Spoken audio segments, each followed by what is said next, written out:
되겠습니다. 다 같이 일어나셔서 신앙 고백 드리심으로 11월 27일 마지막 주일 예배를 하나님께 드리겠습니다.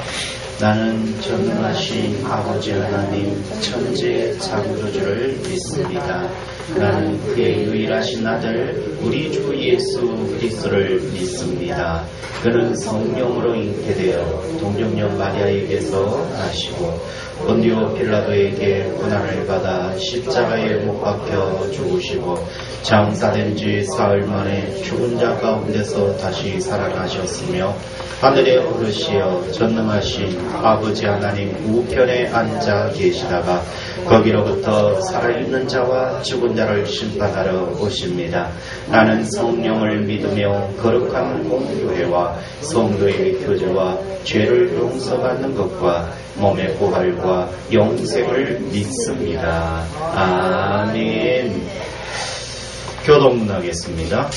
나의 말이 나의 하나님이여 나의 중년에 나를 데려가지 마옵소서. 주의 연대는 대대에 무궁하니이다. 주께서 일찍이 땅에 기초를 놓으셨사오며 하늘도 주의 손으로 지으신 바이니라. 아멘. 찬송가 301장 찬송가 301장 찬송하시겠습니다. 301장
찬송하시고 우리 다같이 합심하여 예배를 위해서 기도하시겠습니다.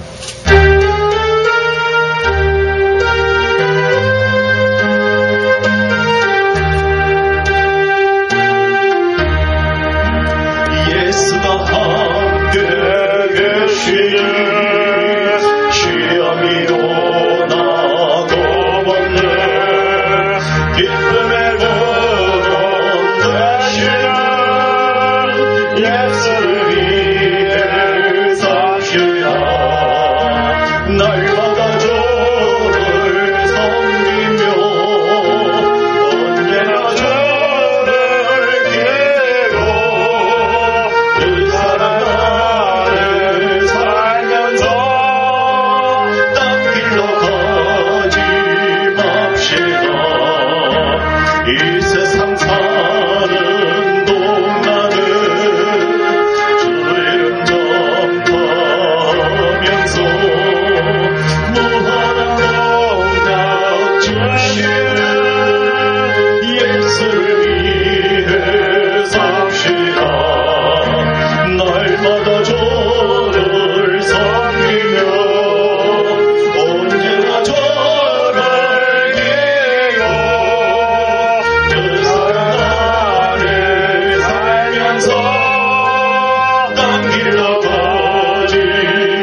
때 잘했다 칭찬하리니 이런 상을 받도록 예수를 위해 섭시다. 날마다 저를 섬기며 언제나 저를 드리고 옛사람 안에 살면서 딴 길로 가지 맙시다. 우리 주여 삼창하시고 예배를 위해서 지금까지 올 2015년도를 함께하신 하나님 감사합니다. 그럼에도 불구하고 믿음으로 말씀으로 살지 못하였던 회개하시고 또 어떤 믿음으로 말씀으로 살아가기를 다짐하며 이 마지막 예배를 하나님께 드리게 하심을 감사합니다. 우리 주여 삼창하시고 예배를 위해서 기도하시겠습니다. 주여 주여 주여 할렐루야. 하나님 은혜를 감사합니다. 아버지 하나님 2015년도 우리와 함께 하셨고 2015년도 1월 1일부터 지금 마지막 주일까지 함께 하신 하나님 감사합니다. 지난 아버지 한 해 동안 지켜주시고 인도하시고 보호하시고 함께 하시고 형통케 하시고 들어주시고 아버지 아픔이 있을 때마다 아버지 만져주시고 고통이 있을 때마다 하나님께서 함께 하여 주시고 우리의 모든 길로 인도하신 하나님께 감사를 드립니다. 아버지 지난 한 해 동안도 지켜주신 은혜에 감사드립니다. 그러나 지난 한 해를 돌아보건대 아버지 믿음으로 말씀으로 달려오지 못하였던 부분들이 너무나도 많았습니다. 아버지 용서하여 주시옵시고 아버지 지난 한 해 동안도 아버지 하나님 우리를 믿음으로 말씀으로 이끌어 주시기 위하여 지금까지 인도하시고 지금까지 함께 하신 우리 하나님 감사를 드립니다. 아버지 마지막 주일 아버지 1년 우리 52주 아버지 마지막 주에 우리 하나님께 예배할 수 있도록 인도하시니 감사합니다. 이 시간도 우리 하나님 함께 하시사 위로부터 신령한 은혜를 내려주시고 말씀 내려주시고 아버지 하나님 크신 은혜와 아버지 크신 축복으로 아버지 하나님의 크신 아버지 하나님의 성령의 충만함으로 이 시간 함께 하여 주시고 아버지 하나님과 올 한 해 동안 기도했던 모든 것들 하나님께서 아버지 반드시 응답하여 주실 줄로 믿고 또한 우리가 믿음의 길로 의의 길로 진리의 길로 말씀의 길로 인도하심을 아버지 날마다 믿고 지금까지 달려오게 하신 하나님 감사합니다. 특별히 이 나라 이 민족을 하나님 긍휼히 불쌍히 주시고 아버지 민족 대통령 위정자들 저들이 하나님 나라의 귀한 일꾼이 되는 그날이 속히 오게 하시고 저들을 통하여서 하나님의 나라가 확장되게 하여 주시옵시며 이 나라 경제를 하나님 축복하시고 아버지 하나님 이 나라의 모든 우상들이 무너지고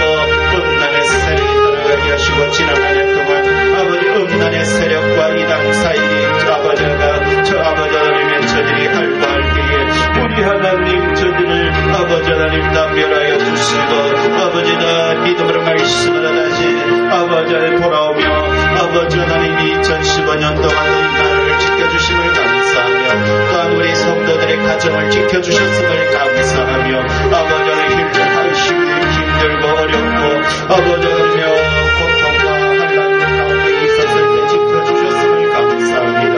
아버지 하나님 오늘 아버지 끝까지 우리 성도들의 가정을 지켜주시고 믿음으로 말씀을 아버지 하나님 우리 성도들의 가정이 세워지는 은혜가 있게 하여 주시옵소서. 아버지 또한 우리 성도들의 기도의 제목 또한 응답하여 주시고 아버지 하나님 어떠한 기도의 제목이든지 우리 주님께 아뢰기에 아버지 우리 하나님 아버지 하나도 아버지 하나님 남겨봅시다. 아버지 하나님 응답하여 주실 줄로 믿습니다. 아버지 날마다 우리 성도들과 아버지 우리 모든 주의 권속들이 오직 주님만 바라보며 나왔던 이 한 해가 되게 하여 주셨음을 감사하며 이 마지막 주간도 아버지 하나님께 예배할 수 있는 은혜를 감사드리며 이 시간 성령의 은혜와 하나님의 신령한 축복이 함께하는 귀한 예배 복된 예배 되게 하옵소서. 예수님 이름으로 기도하옵나이다.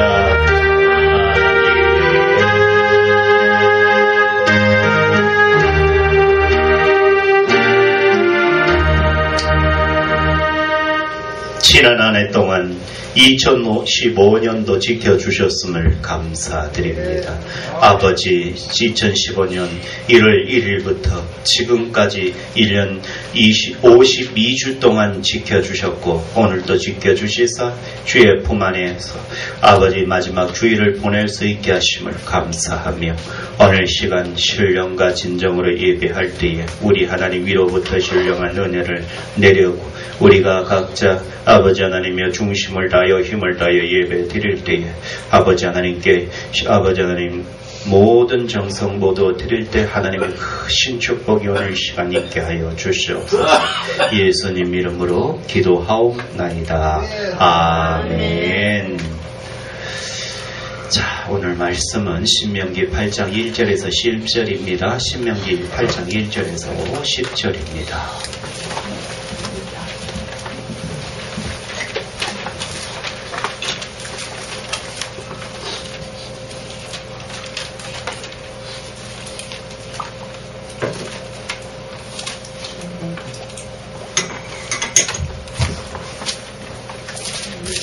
자, 신명기서 8장 1절에서 10절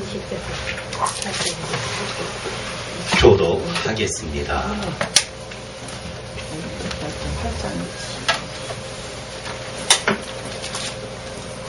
신명기 8장 1절에서 10절 교독하겠습니다. 내가 오늘 명하는 모든 명령을 너희는 지켜 행하라. 그리하면 너희가 살고 번성하고 여호와께서 너희의 조상들에게 맹세하신 땅에 들어가서 그것을 차지하리라. 내 하나님 여호와께서 이 40년 동안에 내 공약에 하신 것을 기억하라. 이는 너를 낮추시며 너를 시험하사 내 마음이 그 명령을 지키지 않는지 알려 하시니라.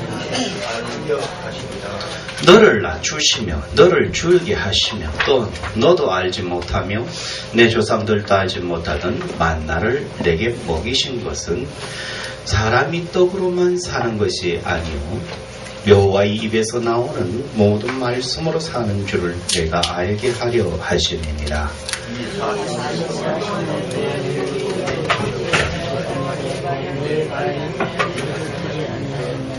너는 사람이 그 아들을 징계함 같이 내 하나님 여호와께서 너를 징계하시는 줄 마음에 생각하고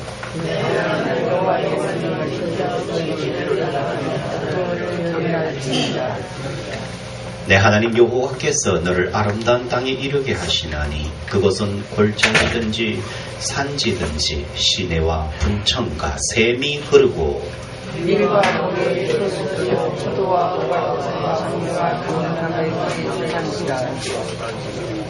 내가 먹을 것에 모자람이 없고 내게 아무 부족함이 없는 땅이며 그 땅의 돌은 철이요 산에서 물 캘 것이라.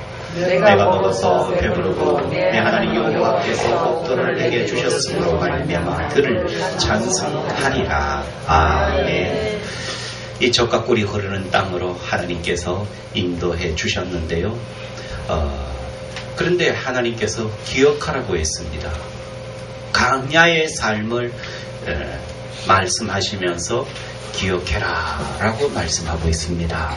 그러면 우리가 잊지 말고 기억할 것이 과연 무엇인가에 대해서 우리 한번 오늘 살펴보고 이 마지막 52주의 주일을 보내고자 합니다. 잊지 말고 기억할 것이 뭐냐에 대해서 한번 돌아보겠습니다. 오늘이 송년주일 마지막 주일입니다.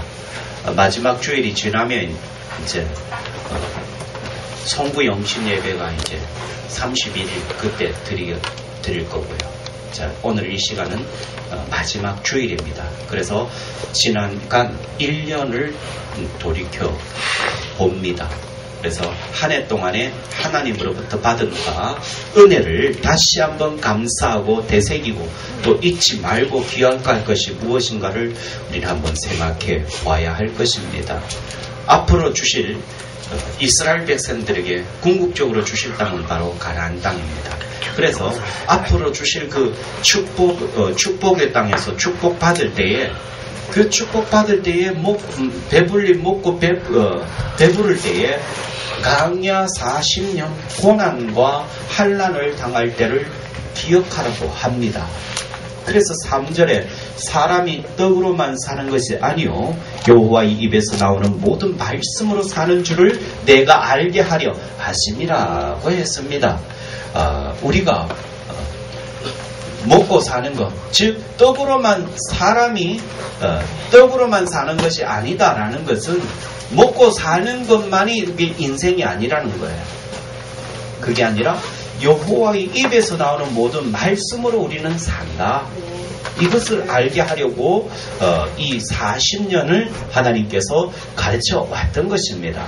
그냥 하나님께서 그냥 인도하실 때 빠르게는 일주일만 해도 인도하실 수 있겠죠. 근데 40년 동안 그 긴 세월을 이렇게 오게 하신 것은 사람이 떡으로만 사는 게 아니라 이 세상에 물질로만 사는 게 아니라는 것을 가르쳐 주기 위해서, 즉 여호와의 입에서 나오는 모든 말씀으로 사는 줄을 알게 하려고 그렇게 40년을 걷게 했다라는 것입니다. 그래서 강야 40년을 통해서 하나님은 이렇게 역사했다는 거예요. 그들이 출애굽할 때 홍해가 막혔죠. 근데 막힘이 있는가 하면 하나님께서 또한 홍해가 갈라지는 하나님의 기적의 역사를 일으켰고, 그 다음에 가다 보면 목마른 목이 말라 기갈, 그 기갈의 위험이 있었는가 하면 또한 반석을 쳐서 반석에서 생수가 터져서 물을 공급하시는 역사도 있었고요.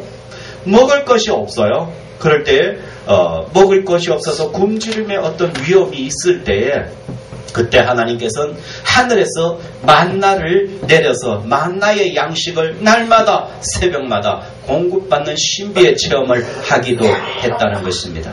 또한 그들이 길을 가다가 길로 인해서 그들이 원망을 하고 또한 하나님을 반역을 하다가 불뱀에 다 물려 죽게 되었을 때 하나님께서는 모세를 통해서 장대의 구리뱀을 달고 그 뱀을 쳐다보는 자마다 살아날 것이다, 살 것이다고 해서 그들을 구원했습니다.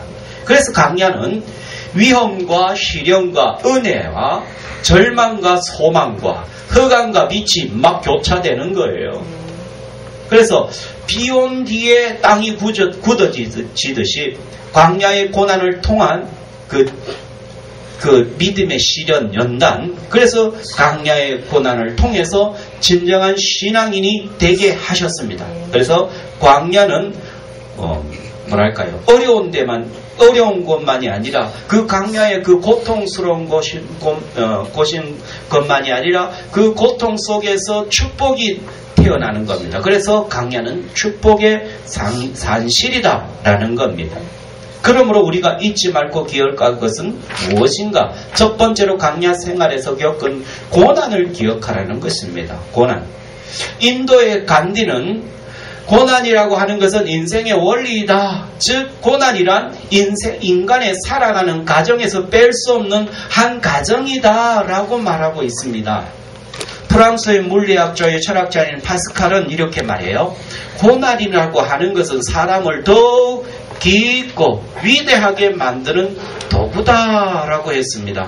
그래서 고난이라고 하는 도구를 통하여 인간은 연마되고 신앙은 빛을 낸다고 합니다. 옛날에 대장간에 철을 갖다가 두드려 패고 두드려 패서 나중에 두드려 패고 갈고 벼르고 두드려 패고 벼르고 다듬고 깎고 두드리고 했더니 명검이 나오듯이, 그 명검이 나오기 전에는 하나의 그냥 쇳덩거릴 뿐이에요. 그런데 엄청 두드려 맞고 갈고 당근질하고 했더니 명검이 나오는 것처럼 우리도 고난을 통해서 인간은 연마되고 신앙은 빛을 낸다고 합니다. 그래서 예수를 믿는데 왜 이렇게 고난이 많노? 그래요. 그런데 고난은 그것은 우리 집사님을, 우리 성도님들을 더 좋은 하나님의 작품으로 만들어가기 위한 어떤 과정이다라고 생각하시길 바랍니다. 고난을 이기는 자에게는 정금과 같이 빛나지만 고난에 패하는 자는 그 고난이 그냥 멸망의 재난으로 그냥 바뀌는 것입니다. 그래서 요번 욥기서 23장 10절에 그러나 내가 가는 길을 그가 아시나니 그가 나를 단련하신 후에는 내가 성문같이 되어 나오리라 했습니다. 그러므로 결코 고난은 힘들지만 고통스럽지만 결코 나쁜 것은 아니다라는 거예요. 오히려 그 고난이 나를 아주 신앙의 빛을 내게 하는 겁니다. 그래서 다윗도 다윗 정말로 죽을 똥 살 똥 모르게 어떤 때 피똥 살 때도 있었습니다. 피똥 쌌어요. 적진에 들어가가지고 적진한테 잡혔어요. 그러니까 잡혔는데 꼼짝없이 죽는 거야. 블레셋에 가가지고. 그럼 어떻게 해요? 막 여러분들을 죽이려는 적한테 잡혔어. 그럼 어떻게 해야 돼요? 그 살아나려면은 아이고 한 번만 살려주세요. 이래. 아이고 그래야 돼요. 다윗이 그랬어요.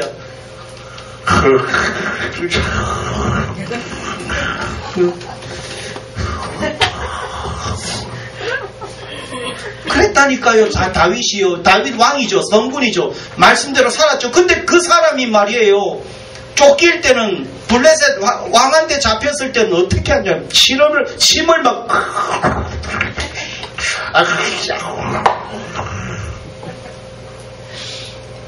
그러니까 그 블레셋 왕이 뭐라 하겠어요? 여러분들이 블레셋 왕이에요. 근데 여러분들이 블레셋 왕입니다, 지금. 근데 내가 다윗이야. 근데 여러분들이 다윗을 죽이려고 해. 잡아 죽이려고 했어요. 근데 다윗이 그 블레셋 왕 앞에서 침을 질질 내고 오빠야?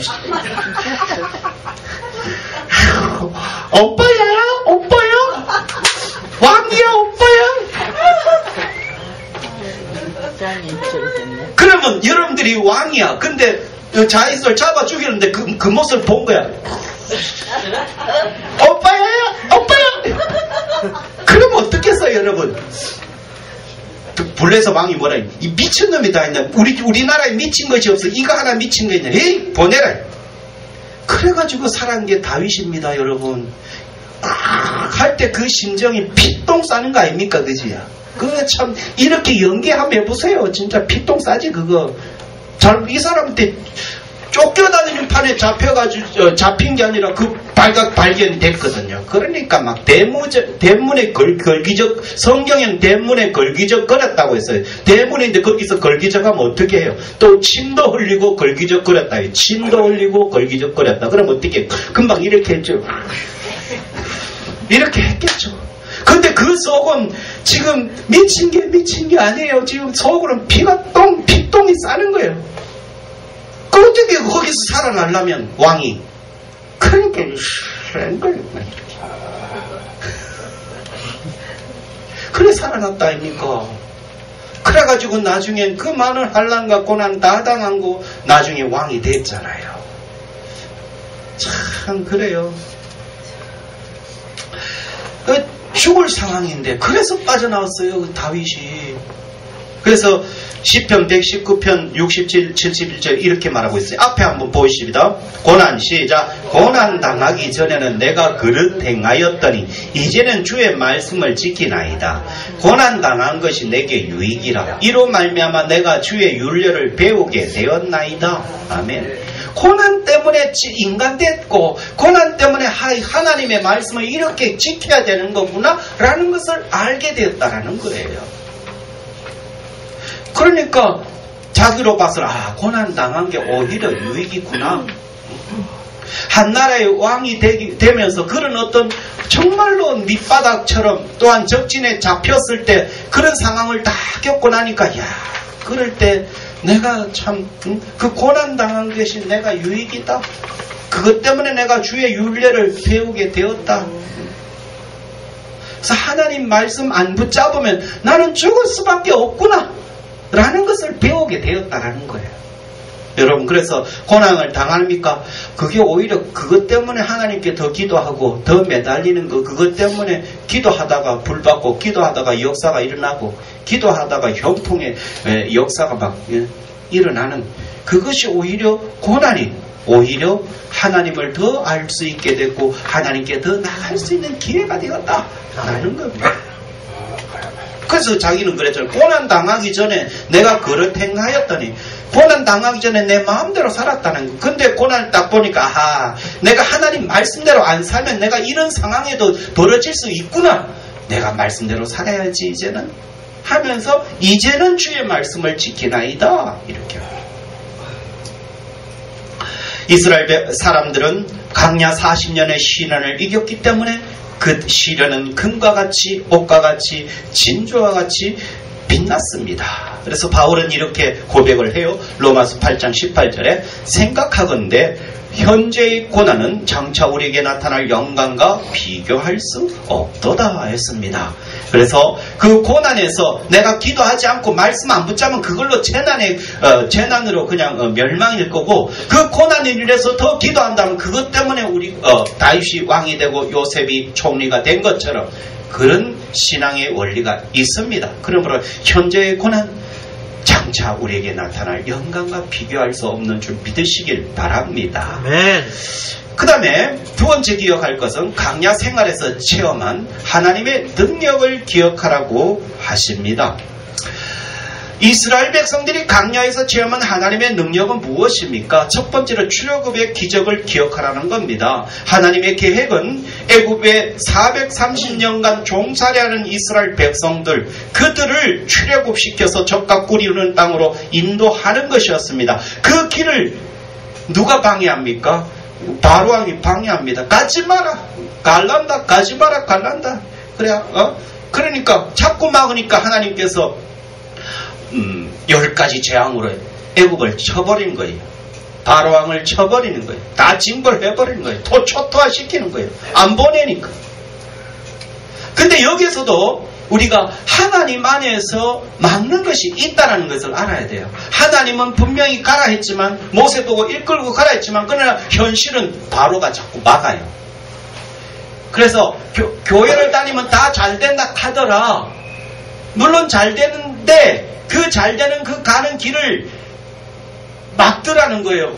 애굽 바로왕이 막더라는 거예요. 분명히 하나님 가라 했는데, 하나님 하라 했는데 왜 이렇게 막는 것이, 막히는 것이 있어요? 그것이 세상입니다. 그래서 그런 어떤 막히는 상황이 있을 때 더 하나님 의지하라고, 더 기도하라고, 더 믿음으로 인도받으라고. 그래서 우리 예수를 믿어도 앞에 환난이 있는데, 그 환난은 하나님께 모든 것을 의탁하고 의지하고 나가면 그게 방해가 아니고, 오히려 그 방해로 인해서 더 기도함으로 우리가 더 믿음이 단단해져서 나오게 된다는 거죠.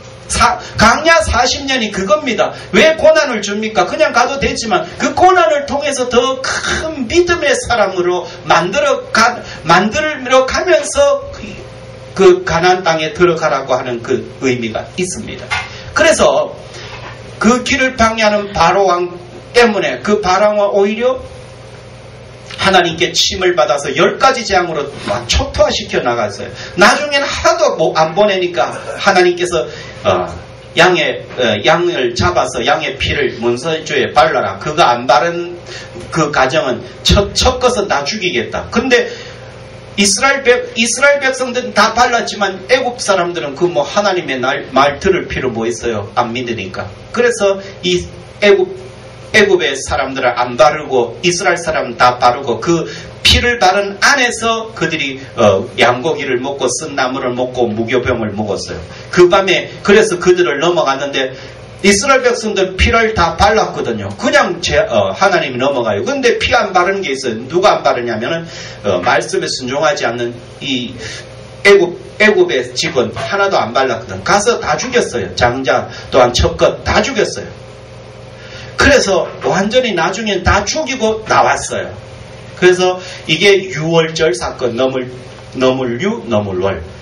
오늘날 이것이 뭘 예표하겠습니까? 예수를 예표합니다. 예수의 피가 있으면 그 재앙이 넘어가고 우리에게 축복이 있습니다. 예수의 피가 영원한 생명, 영원한 삶을 우리에게 가져다 주었습니다. 예수 안에 그 피를 바른 그 집 안에 있으라 한 것처럼 예수의 피를 발린 여러분, 예수 안에 있으시길 축복합니다. 아멘. 그럼 여러분들에게 영원한 생명이 주어질 줄로 믿습니다. 아멘. 그리고 또한 애굽 바로왕뿐만 아니라 이 홍해도 막아요. 홍해도 막아요. 근데 하나님께서 그 막는 홍해 바다를 갖다가 그냥 모세가 지팡이를 바다를 향하니까 그 바다의 그 홍해를 갈라가지고 육지와 같이 걸어서 건너게 하는 하나님의 도우심으로 길이 만들어지고 건너서 출애굽을 했습니다. 자, 우리에게 있는 애굽은 무엇입니까? 즉 우리의 길을 막는 것이 무엇입니까? 우리들의 영과 육을 사로잡아서 종처럼 부리고 억압하는 죄악입니다. 이 죄악이 이스라엘 백성들의 길을 막았던 바로였고 또한 홍해 바다였습니다. 우리들은 모두가 죄의 종이요 마귀의 종이었습니다. 그런데 예수 그리스도의 보혈의 공로로 인하여 우리의 모든 죄악이 사하여졌고 그 죄악에서 탈출하게 된 것입니다. 할렐루야. 아멘. 예수 아니면 지금도 저와 여러분들은 죄인입니다. 그런데 예수님에게 그 피의 공로로 우리가 모든 죄가 사함받고 영원한 영생을 얻게 된 것입니다. 자, 두 번째로 험한 길을 통과한 것을 기억하라는 것입니다. 내비게이션이 있죠. 내비게이션은 전에는 물어 찾아가다 잘못되면 또 엉뚱한 길로 가다만 엉뚱한 데 독쳐가고. 근데 요즘은 내비게이션만 있으면 내가 몰라도 가죠. 내비게이션이 다 알려주니까. 이스라엘 백성들이 40년간 걸었는데 참으로 험한 길, 걸어보지 않았던 길, 낯선 길, 지도도 없는 길이에요. 그 길을 걸었습니다. 그런데 그들을 누가 인도했습니다. 그 길을 누가 인도했나요? 하나님께서 불기둥과 구름기둥으로 인도했습니다. 언제까지 인도했습니까? 가나안 땅에 들어갈 때까지 하나님이 인도하셨습니다. 아멘. 이게 바로 기독교와 불교의 차이 아닙니까? 불교는 너 스스로 깨달아서 성불해라, 해탈해라, 득도해라 이거지만 기독교는 아니다. 내가 끝까지 인도할게. 끝까지 책임질게. 예수님이 왜 오셨나? 요한복음 6장 40절입니까? 6장 40절. 내가 이 땅에 온 것은 나에게 오는 사람을 마지막 날에 살리려 하심이라. 내가 살리려 왔다고 했습니다. 그런데 불교의 석가는 그런 목적 없습니다. 살다 보니까 너무 힘들어가지고 사람이 죽어 나자빠지고 아프고 병들고 뭐 이런 걸 보니까 막 고민이 돼가지고 그걸 어떻게 인생의 그 겪는 생도병사 희로애락을 어떻게 잊고 살까 해서 나간 것이 거기서 깨달아가지고 이게 모든 것을 버리면 되는구나. 내가 모든 것을 마음을 비우면 되는 거구나. 그래가지고 그게 뭐 득도해가지고 그 모든 그 불교의 그 핵심이 반야신경이 다 있거든요. 그것밖에 없어요. 아무것도 없어요. 그냥 인간이 하나의 도를 터득했다. 철학을 얘기했다. 근데 예수님 그거하고 다릅니다. 내가 너희를 살기 위해서 나를 희생할게. 그리고 내가 나의 피로 너희 인간의 죄를 다 씻을게. 누구든지 믿으면 그 믿는 순간 너희 죄를 사하고 내가 천국으로 인도할게. 그게 바로 기독교 그의 예수님입니다. 예수님 탄생할 사실을 누가 가르쳤습니까? 바로 별이 가르쳐 줬습니다. 그러면 그 별을 보고 동방 박사들이 저건 메시아가 나온 거구나 하고 이스라엘을 왔을 때에 베들레헴까지 누가 인도했어요? 별이 인도했어요. 캄캄한 밤에 별 따라 그들이 가는 거예요. 하나님이 이렇게 인도하셨습니다. 사람이 세상을 살아가는 것이 마치 강야의 길을 가는 어려운 생활과 같습니다. 인생의 길은 언제나 무슨 일이 생기고 터지고 사건과 사고가 생기는 길이요 강야 같은 험한 길이 아니겠습니까? 인생을 살아보신 여러분들이 더 잘 아시겠습니다. 힘들고 고통스러워 좌로나 우로나 치우치면 갈 수가 없습니다. 불평과 원망을 하는 자들은 다 죽고 말았습니다. 그런데 그런 강야와 같은 길에 하나님의 인도를 받는다면, 하나님을 따라간다면 그 길을 제대로 갈 줄로 믿습니다. 아무리 험난해도 하나님이 인도하면 불기둥과 구름기둥과 인도하면 갈 줄로 믿습니다. 그 다음에 세 번째, 하나님이 강야에서 만나로서 먹여주신 것을 기억해야 됩니다. 험한 강야에서 가장 염려되는 문제는 바로 의식주 아니겠습니까? 의식주.